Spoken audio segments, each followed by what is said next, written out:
What's up, everyone? This is DYANAROZAY. Welcome to my channel. Y'all saw the thumbnail, so you know exactly why you're here. This is a commentary and review for Love and Marriage Huntsville, Season 6b, Episode 20. It was called Sex, Lies, in all caps, and videotape, okay? Because this episode was, if nothing else, full of lies, and we're going to get all the way into it, all right? I am here with my co-host, Miss Clone. Hey, Clone, how are you? Hey, I'm good. How are you? I'm good.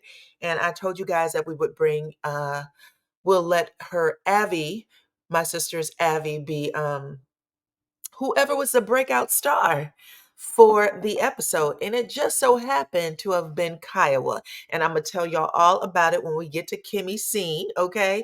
But until then, Kiowa is going to sit here with me judging because if Kiowa does nothing else, she will give a face like, mm, like she just got a whole bunch of thoughts running through her mind. And so do I. I had a whole bunch of thoughts running through my mind. But let's get into it. First, I'm going to ask you, what do you rate the episode? I'm still going high. I laughed a lot, quite a bit through this scene or episode, I should say. So Mhm. I'm still going to rate it an 8. An eight? Okay. Hmm. I'm going to rate it an eight as well, but not because of why you think, because there was a lot of stuff in here that was just fluff and funny.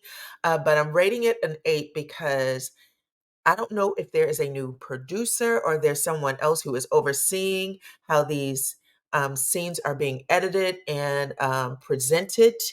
But you can tell that they are giving us fresh new flavor in Yep. regards to how these scenes are being brought to us. Season Hmm. 6A shot completely different, edited Right. completely different from how season 6B is being shown. At least that's what it appears like to me. And I mean, like the cutaway scenes, the flashback scenes, everything. I am loving Hmm. it. They got a bigger budget for this season. Hooray. Hmm. I also feel like they are trying to reach a broader audience. They are trying to, because it does have a cult following, right? You'd agree, right? People Correct. Yes. Love and Marriage Huntsville news Monday through Sunday, 24 hours a day, regardless if the shows, if it's on season or not. Like the show is once a week, but people are following the show 24 hours a day. So I think they are broadening their audience, which is smart. You want to get new people to follow the show, and Hmm. it definitely felt like that was what was going on here. If I Hmm. from the little things I know about, marketing and advertising, and I know your husband went Hmm. to film school and did some things. Yep. Yep. Yeah, it's very strategic. I appreciate what they're doing. Okay. So let's get into the first scene. We just gonna roll on up. It picked up exactly where it left off. Martell, Chris Fletcher, and Martell's business partner, Fred. Okay, they are at the job site for Martell and Fred. They're building a house there.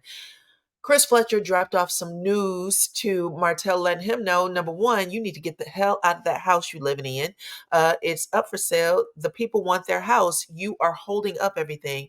And number two, he said to him, hey, uh, Chris Fletcher and his wife had dinner with Marsau and his wife, and Marsau dragged you just a little bit, you and Melody, basically saying that you guys weren't successful in business, that he wasn't going to pay anybody to, talk about t-shirts. So trying to dog y'all a little bit, said y'all didn't have a business now because you went bankrupt, which I guess he was saying made you, uh, I guess, not good business people, right? You didn't have good business minds if you went bankrupt in your business. What else did he say that was shitty? He also told Martell, I can't even remember. It's just a rehashing of what happened Hmm. last week. Martell ended up, beating his chest a little bit. She does Hmm. deserve to speak. She does deserve to, she was the brains. And he wouldn't have anything if it wasn't for me and Melody. Like he's Hmm. screaming and beating his chest. Uh, and it's not because he's proud of Melody necessarily. I think he's just trying to attach his dull, no good star to Melody's bright and shining star. Just Hmm. like know that when him and Melody were together, they were successful. And it probably also made him feel good that in the previous scene at the expo, when Melody was sitting at the table, she said we and our when she spoke about their businesses. She said, when we had a business, when our business, blah, blah, blah. So she was including him, and now he's pounding away, letting people know she was mine, right? Because previously Martell was saying things like, uh, I encouraged Melody to be a singer. I took Melody to church so that she could sing in the choir. Like he actually made it seem like he built Melody like she was a damn Build-A-Bear or something. Anywho, when he finishes his little speech, Chris says, "Okay, Mayweather, like you can calm your cell phone down." And Right. um, yeah, that's pretty much how the scene ends. I don't remember anything else going on in it. Do you? No, no, I mean, it was literally a repeat from the last. From last week. Mhm. Okay, so the next scene up is Tisha and Marcel. Oh Lord, child. Let the games begin. I love When it. I saw the title Lies from the week before, I was like, oh, they about to get into this video and all this other stuff. Now I was like, the lies is Marceau. Marceau was lying Mhm. all the way to the end of the episode. Oh my goodness, the lies. It's amazing. I don't know how he keeps it all straight. I don't know how he walks into a room facing the same people that he faces. He is amazing. He's a I'm here for it. I'm telling you.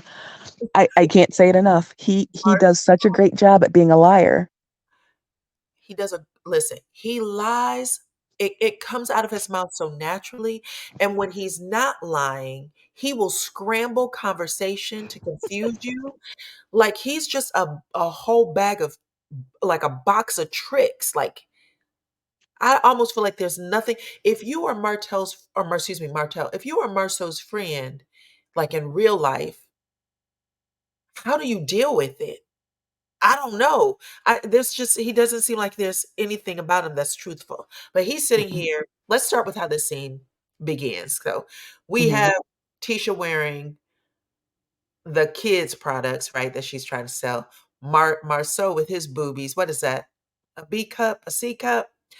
He's sitting there with his black the bar shirt on. Mhm. But before Marcel walks in the house, this is actually someone else's house. I think she said it was Angela. Angela is a manager. Is that what she was supposed to be? Their manager?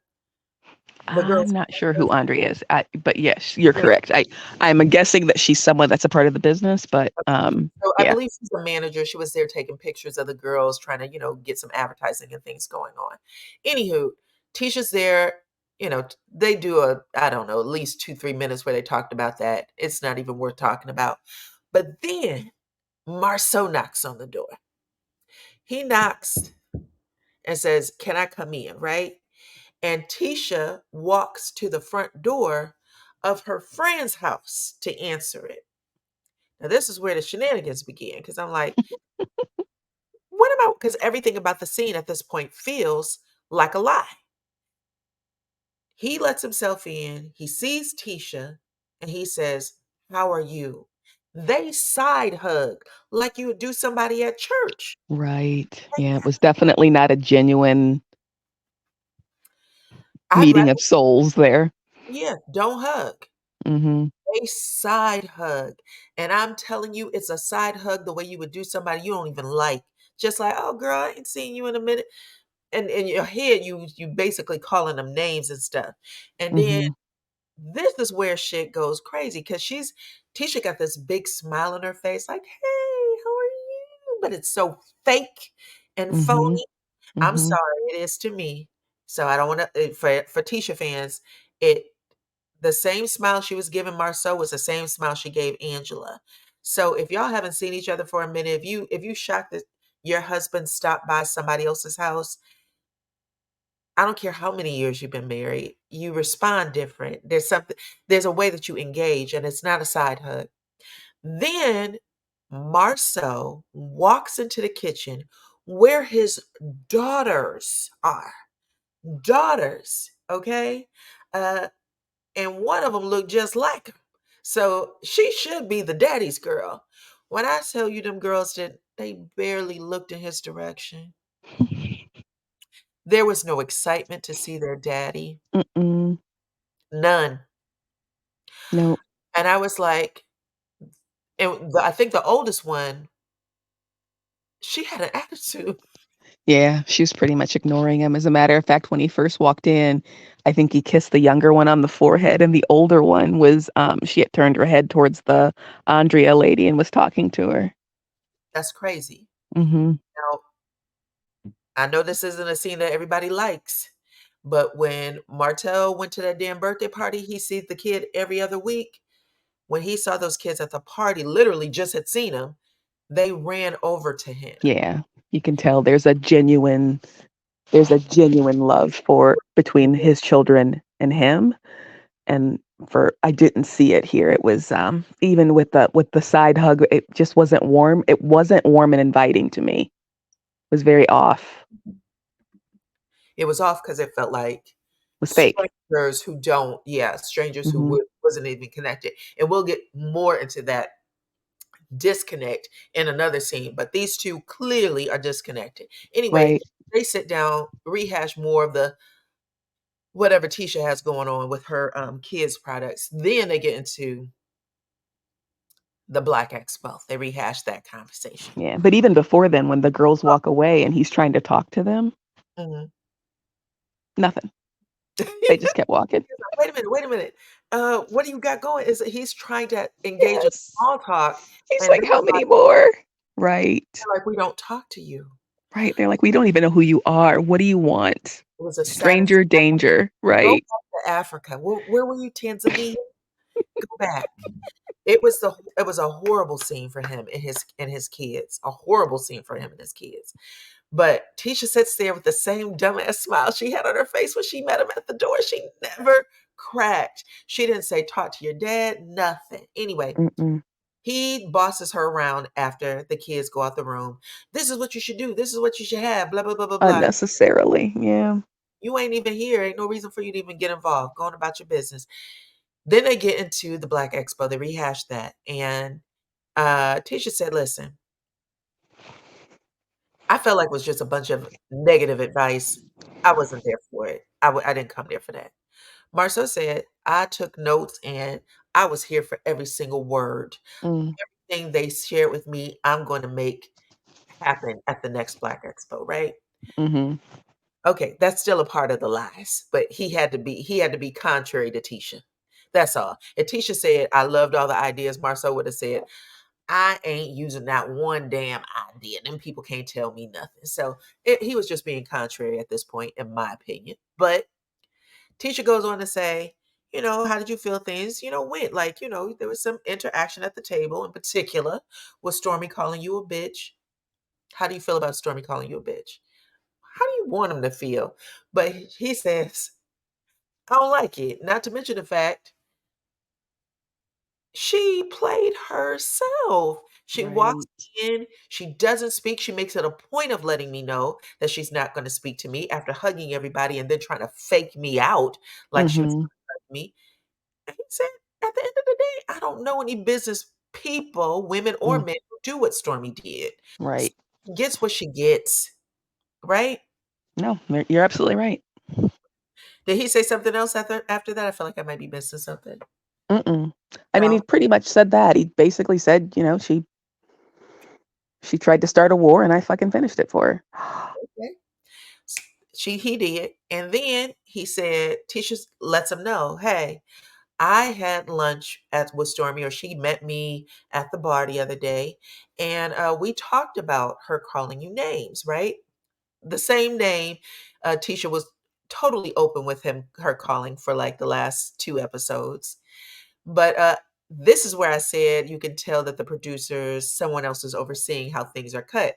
Because even adding that scene, we've never Mhm. seen them add a scene like that before. Like typically it's always what's going on. But she was like, they added the scene, they had the conversation. Stormy asked a question. How did you feel? Tisha said, I don't like it. And she was like, okay, for you, I won't do it anymore. I'll try not to do it anymore. And then basically said, she's a pistol and she's been that way since she was 4 years old. So even though she is this person, she doesn't hold grudges. Now, this is where things get wonky because she is holding grudges, clearly, right? Mm.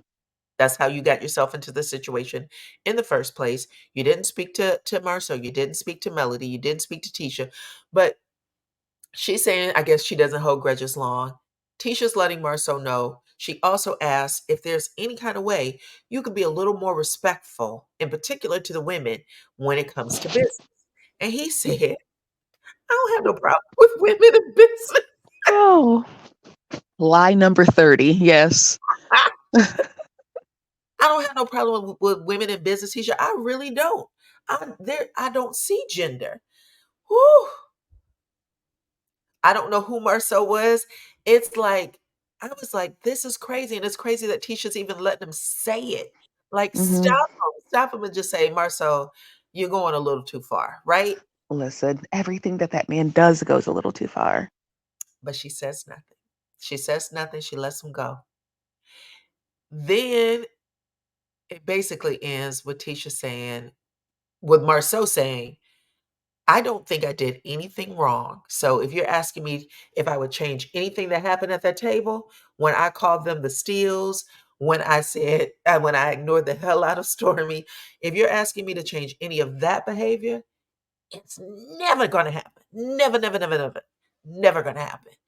And Tisha said, but I like Stormy. And he said, okay, I don't know what you want me Right. to do with that. You can like Stormy, but just know, anytime Stormy comes out of pocket and I feel it warrants all of Marceau, which that will be every single time, she's gonna get it. And that's how the scene ended. And it was a weird scene in the sense that, number one, like you said, lying all the way through from the very beginning to the end, lies, lies, lies. Okay. Hmm. From the beginning to the end, it was lies. And I was just like, I feel like the producers are asking them for more honesty and they're not getting it.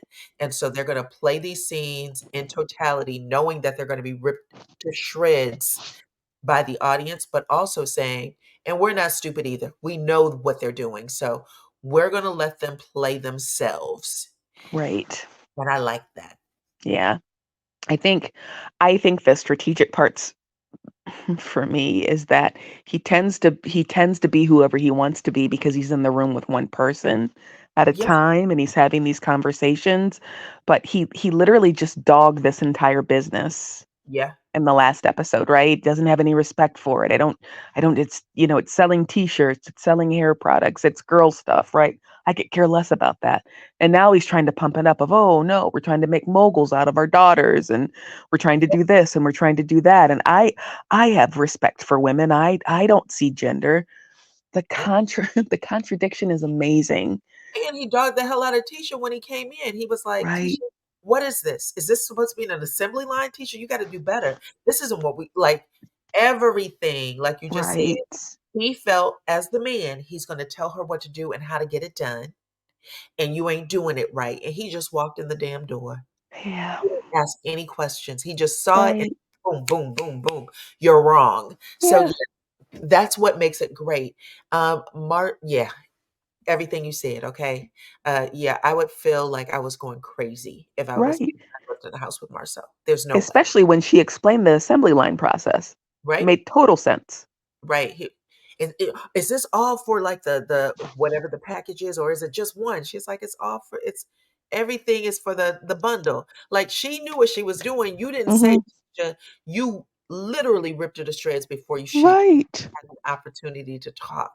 And I was like, well, damn, Marcel, you don't walk in somebody's, don't walk in anyone's workspace and bash them for.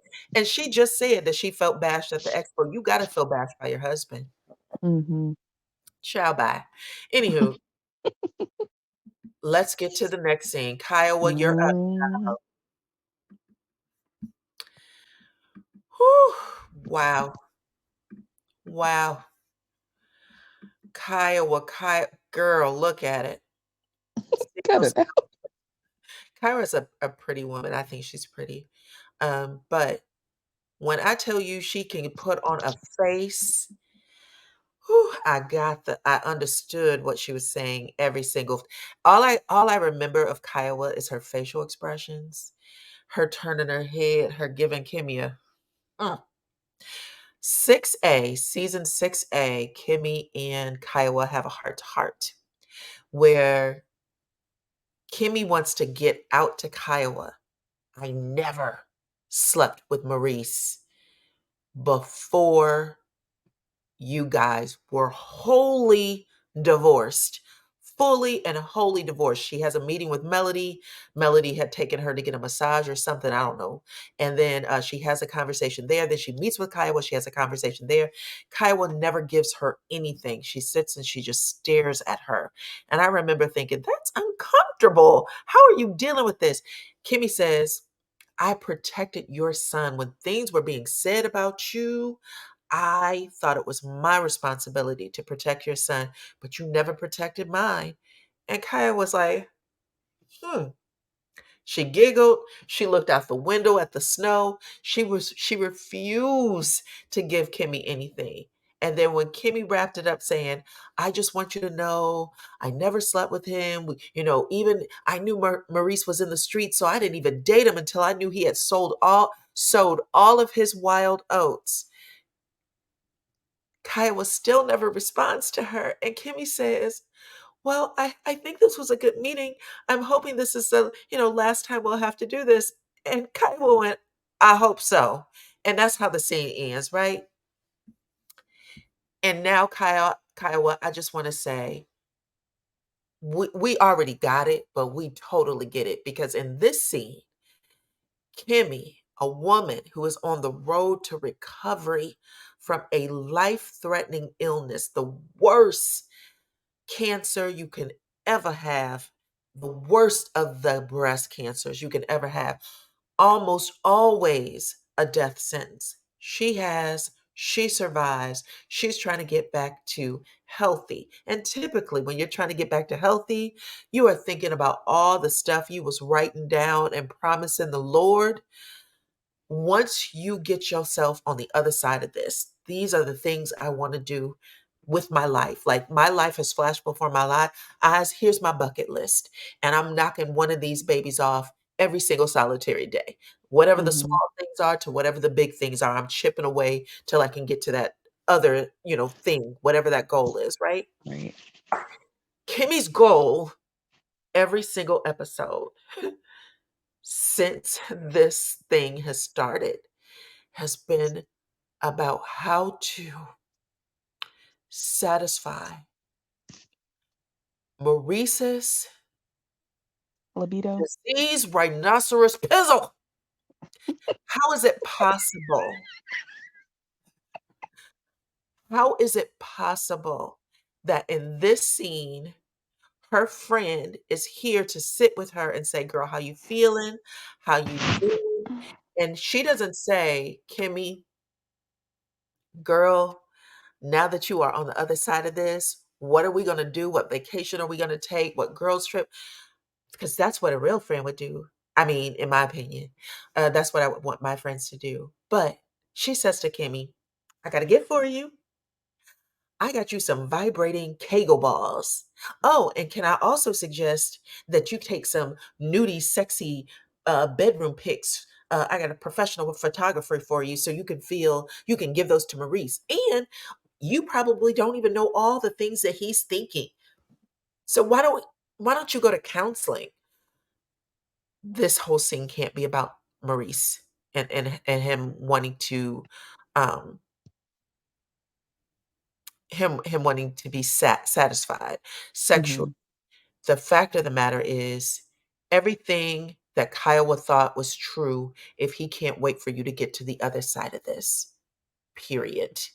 If you told Kiowa that that you held out, you're a liar because you can't even hold out until you feel better.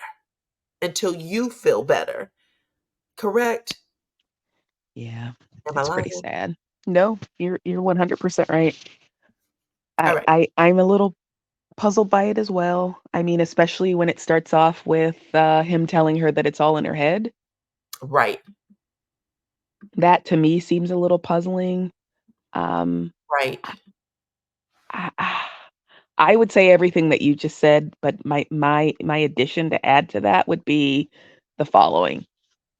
One, I'd like to see them get to the sex counselor because I'd like to know what a professional has to say.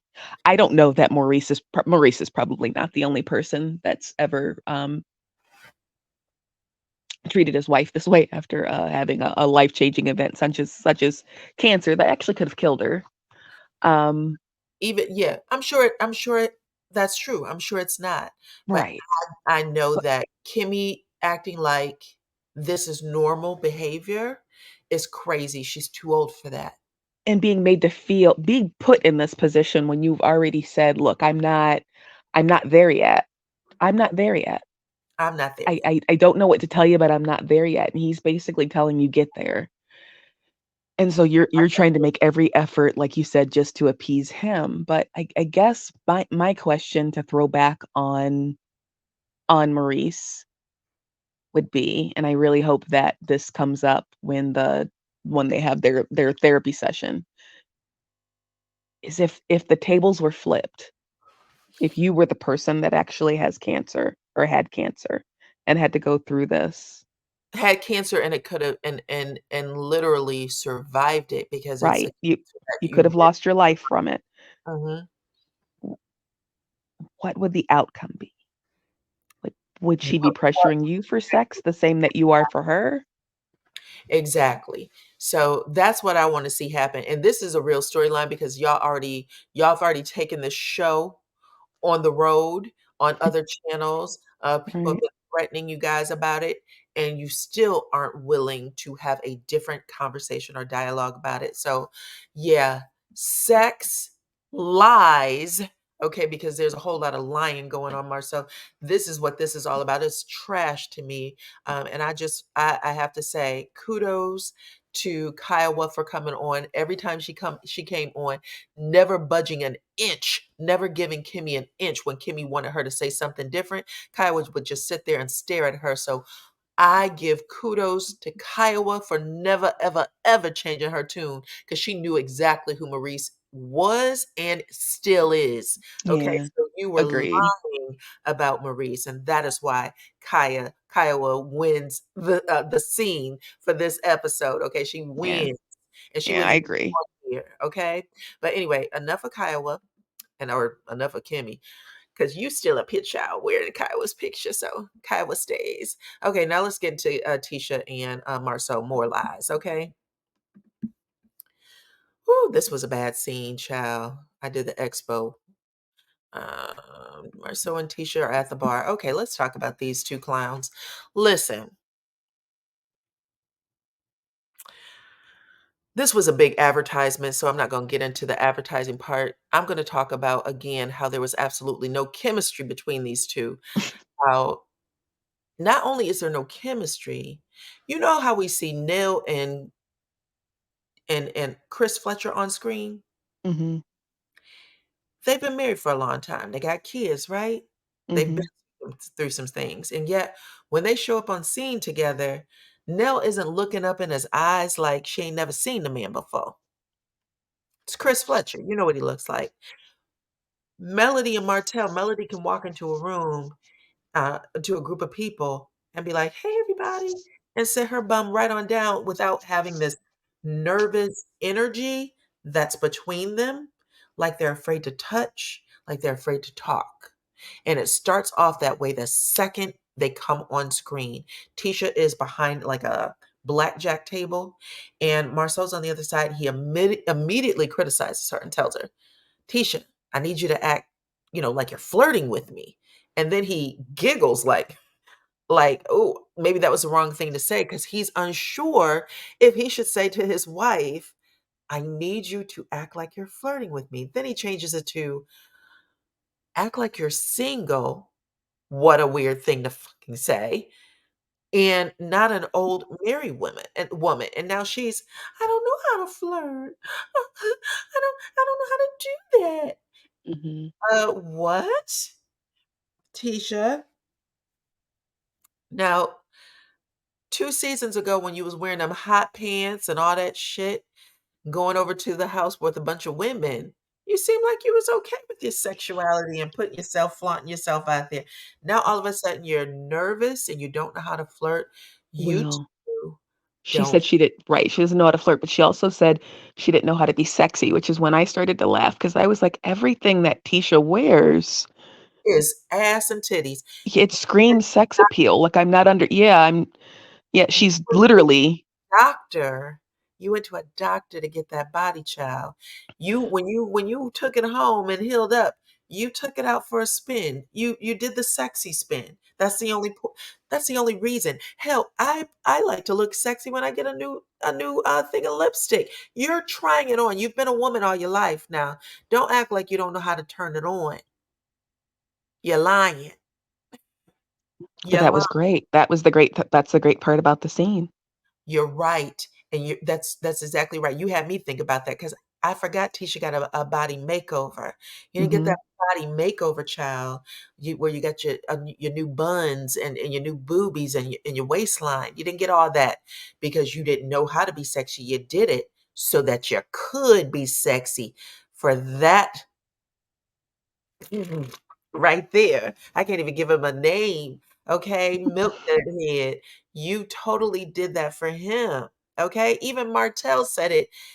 Listen, Tisha went and got a whole body makeover and she still ain't Marsau's type, which was horrible to say, but all the same. But now she's giggling and they're acting weird with each other. And then in confessional, Tisha says, "Well, I didn't have to flirt to get you. Thank God I didn't have to flirt to get you." And Marceau says, "You did. Hey, how are you? How you doing?" I went, "Shut up. I didn't turn her into a bobblehead." That shit was horrible. Anyway, that's how that scene ends. So you remember anything else in here that you want to talk about? Because Yeah, else was like, I thought the sarcasm between the 2 of them was hilarious. yeah, That's another thing that speaks to me as if they're not a real couple. yeah, When she sits down and was like, "Nothing like a power couple," and he's like, "Yeah, you're absolutely right. Nothing like it." But the way that they said it, if you just pay attention to their body language and the way those words come out of their mouth, it was so telling for me. I was like, "Yep, these 2. they're night and day different from first season. Yep, First night and day different from first season." Yep, they would sit there, talk. She'd look at him with this, like, kinda giggle admiration. Mhm. They're in a completely different place. They don't like Yeah, it. they're tolerating each other just for the sake of not wanting anybody to find out that they're in a bad spot. Yeah, too bad. Let's get to the next scene. I think it was who was it? Was it Kiki and No, Martell and, Marceau. oh, Martell and Marcel, mhm. Mhm. Martell and Marceau. Now, child. Mm, the pot kettle scene. Oh, the previews had me thinking that something great was gonna go down here. Nothing went down here. This was the worst scene ever. These 2 managed to raise their voice, and Marceau did a whole mind meld on Martell, where Mhm, just screaming out anything that made absolutely no sense for the audience. Listen, what are you saying? I don't know mhm, how this is I'll say this.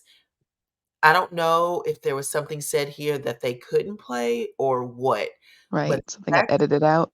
that Mhm, got edited out, but the fact that you made these 2 grown ass men scream at each other with mm, absolutely no detail for the audience was an insult. The only thing mhm, we got in this scene is Chris Fletcher. Now, like you said, Martin, when so I started talking about it before I even set it up. Marceau shows up at Martell's house just randomly, like he didn't even call first. That's how they want us to take it first off. And when he goes up to the door, he's like, "Hey, just, trying to make sure that everything's cool between us because I know Fletcher said some things, right?" So he's mm, basically saying, "Fletcher's a liar. I just want you to know that Fletcher lied. And I'm just coming to make sure that you and I are cool."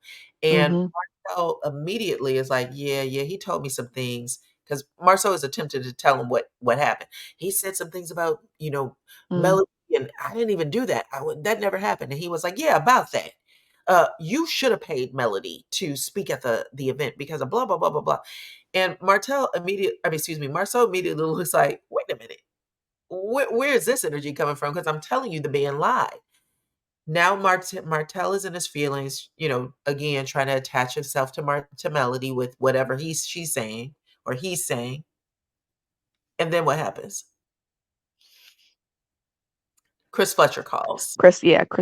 Fletcher calls and then shows or calls and is outside, I guess, so he's already there. Yeah. Chris Fletcher calls. He's already there. It's like, I'm just letting you know I'm outside of your house, putting this sign in the yard because it's back for sale. Martell said, I thought it was already sold. He went, well, yeah, but some things happened without telling him what happened. And he was like, are you coming in or not? Now, when he walks in, Marceau said, well, I was just giving him a recap of what you and I talked about. Chris Fletcher repeats whatever it was that he said. Well, I told him, you said this, that, and the other. He went, well, yeah, that's what I was saying, a recap. And I'm like, well, that's not what you said, though. You said that Chris lied. And now Mm-hmm. Chris is telling the truth. So you just became somebody else. It's like, what do you call it when a person goes back and forth between? Is it just is it compulsive liar? Mm-hmm. He's a complete, yeah, he runs the gamut for me. He's conniving. Okay. I'm He impressed. He's all over the map, and nobody's holding his feet to the fire. Not one single person. Nobody's saying, well, this is what you just said. The guys are just sitting back. Martell continues to fuss about how Marsau wouldn't have anything if it wasn't for him and Melody. In confessional, he makes a comment. If it wasn't for me and Melody, your ass would still be managing the movie theater, okay? You blankety blank Emma mother effer, right? He's just Mm-hmm. flipping out. Then Marceau seems to get him in a little bit of a chokehold when he says, I've never asked you for money, ever. You borrowed money from me, though. And Martell said, I don't remember doing that. He said, you don't remember that check I gave you, the loan, because you paid me back. But now he's not telling us what the loan or the check is for.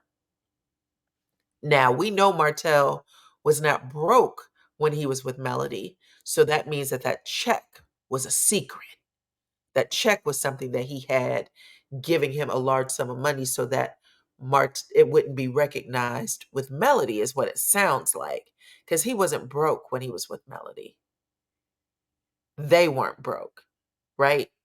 4 or 5 Correct. houses, whatever the amount of houses, nice cars, big house too. So yeah, that's how the scene ends, and it's very open-ended, and I didn't like it at all. I thought the scene sucked because of that. Don't start the sentence with, you wanted to be us. Everything, that you have now is because of us, and then have it take a different direction like that with Marceau saying, "I never borrowed any money from y'all." Uh, the accounts were in the negative when you and I were partners. However, you borrowed money from me, a loan of all things. Oh my goodness, Nene Leakes would have never.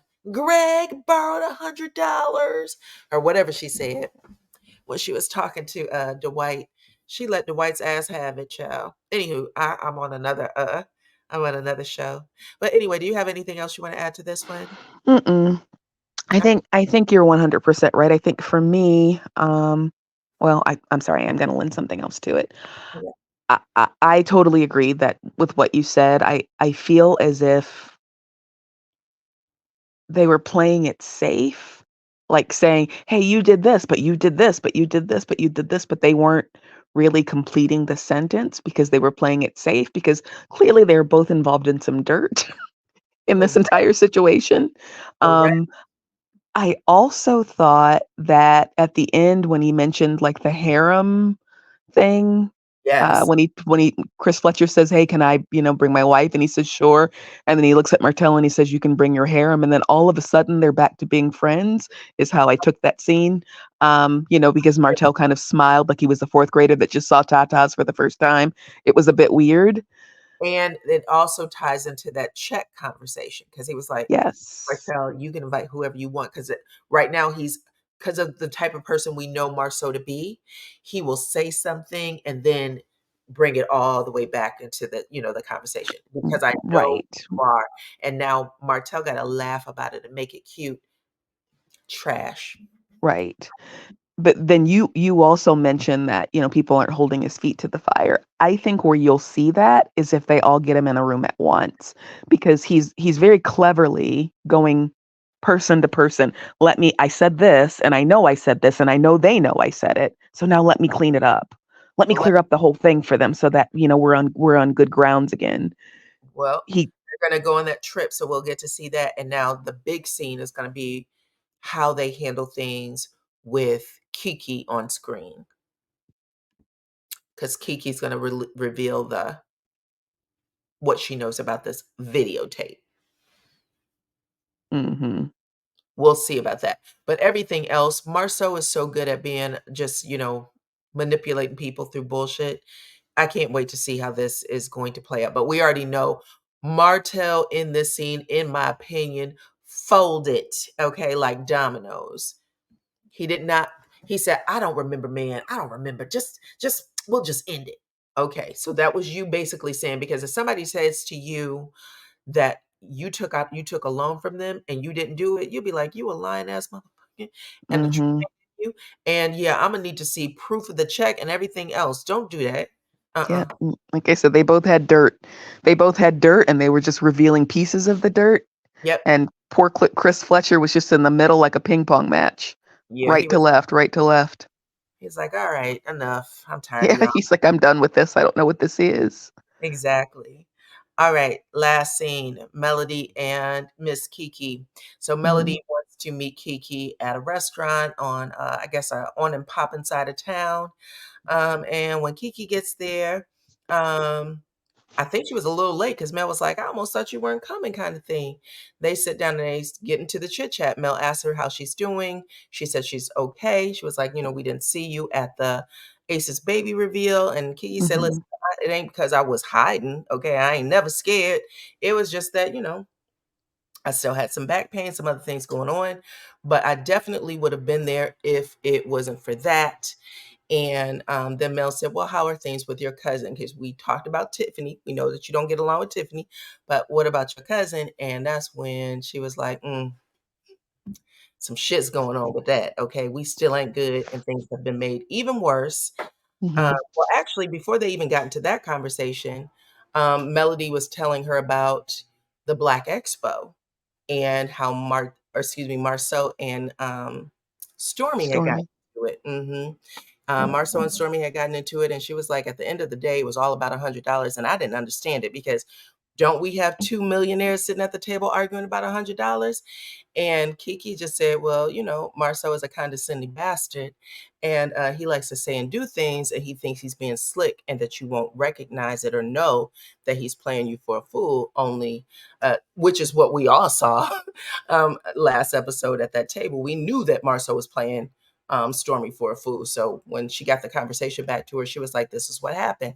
So at the end of the day, Melody was like, well, I know who that person is with Marceau. Because like I said, Melody burst into laughter at the table.